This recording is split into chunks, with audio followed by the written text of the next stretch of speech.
안녕하세요, 호영입니다. 오늘은 과적합에 대해서 한번 마스터를 해볼게요. 일단 마스터라는 표현 자체는 사실 사용할 수는 없지만 오늘 전체적인 맥락을 알고 가시면은 앞으로 연구에 도움이 많이 될 것 같고요. 그래서 일단 과적합이 무엇인지에 대해서 설명을 드리고요. 그 다음에 과적합을 없애기 위해서 혹은 줄여주기 위한 방법들이 뭐가 있는지 한번 이야기를 넓은 범위에서 해볼게요. 그 다음에 서머리를 하고 질문 몇 개를 또 남기고 강의를 마치겠습니다. 일단 오버피팅이라는 게 뭐냐면은 참 아이러니한 일이에요. 우리가 모델을 만들 때 사람이 해석하기 힘든 어떤 그런 영역들에 대해서 모델을 만들어서 예측을 하게끔 하는 거잖아요. 그래서 모델의 기본 구조는 어쨌든 주어진 데이터의 특징을 잘 학습을 하는 게 목적이 되겠죠. 그런데 이 오버피팅이라는 것은 학습을 너무 잘해서 생겨버린 일이 되는 거예요. 이 그림을 통해 보시면은 주어진 데이터가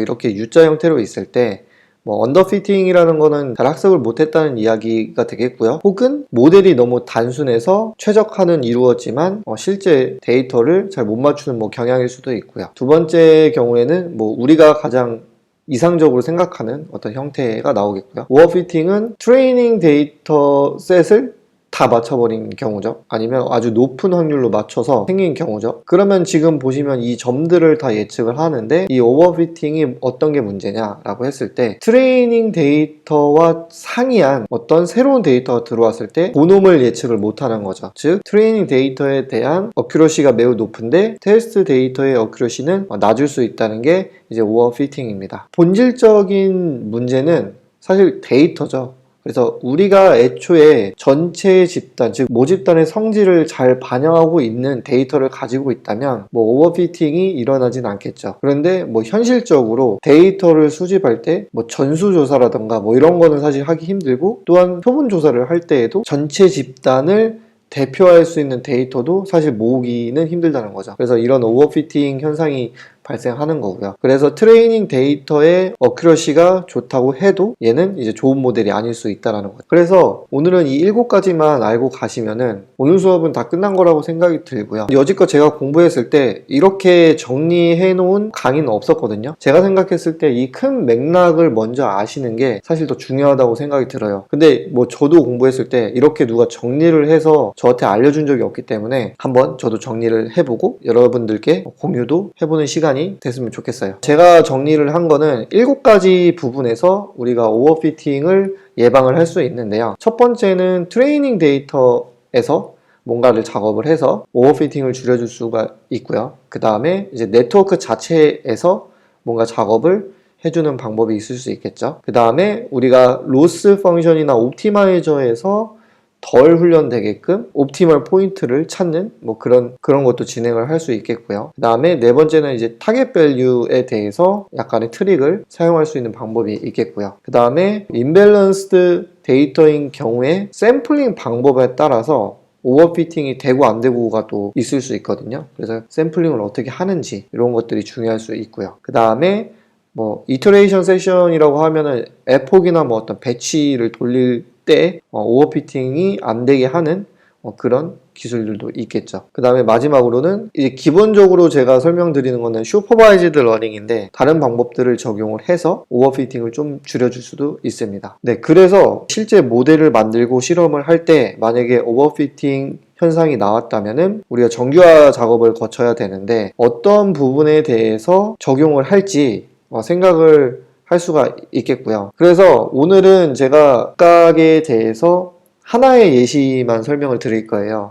다른 예시들은 이 강의가 끝나고 찾아보시면은 많은 도움이 될 거라 생각이 들어요. 그래서 첫 번째는 이 트레이닝 데이터에 작업을 걸 수 있는 게 이 데이터 아그멘테이션이 있습니다. 이미지로 따지면은 원래 이미지 한 장을 가지고 학습하는 게 아니고 그 이미지를 회전하거나 크롭, 즉 자르거나 아니면은 좀 색을 어둡게 한다거나 혹은 줌을 한다거나 이런 식으로 인풋 데이터에 변형을 주어서 이미지를 더 만들어서 이제 추가하는 방법이 있겠고요. 두 번째는 네트워크 상에서 이제 작업을 걸 수 있는데 대표적으로 드랍아웃이 있죠. 네트워크가 있으면 노드의 일부를 죽여서 오버피팅을 방지하는 기술이 있죠. 네트워크 안에서 뭔가 작업하는 기술들이 널리 쓰이고 있는 것들이 많죠. 그래서 그런 것들이 있고요. 그 다음에 로스 펑션에도 방법론들이 상당히 많은데 대표적으로 우리가 알고 있는 게 뭐죠? L2 레귤라리제이션이죠. 로스 펑션 안에다가 페널티를 주는 거죠. 페널티를 줘서 옵티멀 포인트까지 강제로 안 가게 하는 방법, 뭐 그런 방법이 있을 수 있고요. 그 다음에 타겟 밸류 자체, 즉 실제 맞춰야 되는 그 타겟 밸류를 의도적으로 틀린 거를 알려줘가지고 오버피팅을 방지하는 기술이 있습니다. 그래서 이거 디스터브 레이블이라고 해서 뭐 레이블을 방해한다 뭐 이런 느낌이죠. 그래서 실제 레이블 중에서 일부를 틀리게 일부러 넣어가지고 학습을 시키는 방법이 있고요. 그 다음에 이제 샘플링 같은 경우에 클래스 내에 그 레이블 개수가 엄청 많이 차이가 나면은 이게 데이터가 많은 쪽으로 오버피팅 되는 경향이 있거든요. 그래서 얘를 비율을 좀 맞추어서 샘플링 하는 방법이 있어요. 대표적으로 웨이티드 랜덤 샘플링이 있고요. 이 비율을 맞춰가지고 하나의 배치에 클래스들이 동일한 개수로 들어가게끔 만들어주는 샘플링이라고 보시면 될 것 같고요. 그래서 뭐 이런 샘플링을 통해서도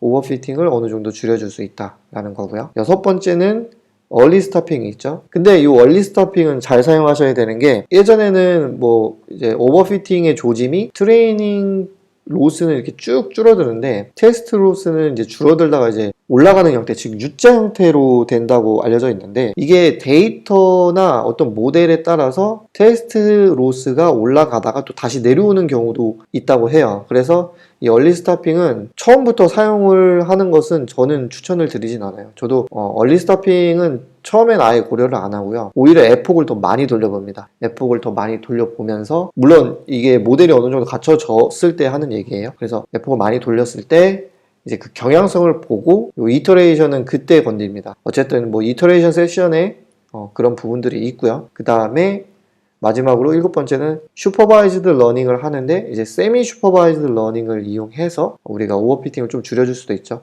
뭐 대표적으로 수도 레이블이 있어요. 그래서 이건 뭐냐면은 트레이닝셋에서 사용하지 않는 다른 데이터를 가지고 오는 거죠. 우리가 기존에 어느 정도 학습되어 있는 놈을 가지고 레이블이 없는 놈을 레이블을 만들어 줍니다. 그 다음에 이제 학습에 추가해서 이용하는 게 수도 레이블인데요. 뭐 이런 부분을 통해서도 뭐 오버피팅을 줄여줄 수 있겠죠. 그래서 제가 알고 있는 범위 내에서는 크게 7가지라고 생각이 들어요. 혹시 뭐 다른 영역이 있다면은 저에게 알려주시면은 감사하겠습니다. 저도 다른 분들께 공유도 드리고 하면은 좋을 것 같아요. 그래서 정리하자면은 오버피팅은 트레이닝 데이터를 너무 잘 학습해서 생긴 문제다 라는 거고요. 두 번째는 오버피팅을 줄여주기 위한 기술들은 다양한 위치에서 적용이 될 수 있다라는 겁니다. 오늘 마지막 질문을 남길게요. 제가 예시를 하나씩 설명드렸는데 다른 방법론들도 한번 찾아보시면 좋을 것 같고요. 두 번째는 각각에 대한 그 오버피팅을 방지할 수 있는 기술들이 한 번에 여러 개 사용을 할 수 있는지 하면 좋은지 뭐 이런 것들에 대해서 생각을 해보시면 좋을 것 같아요. 그리고